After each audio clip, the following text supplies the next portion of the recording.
ब्रह्ममुरारिसुरार्चितलिङ्गं निर्मलभासितशोभितलिङ्गम् जन्मजदुःखविनाशकलिङ्गं तत्प्रणमामि सदा शिवलिङ्गम्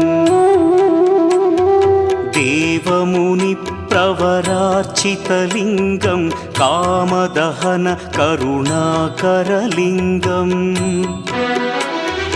रावणदर्पविनाशकलिङ्गं तत्प्रणमामि सदा शिवलिङ्गम्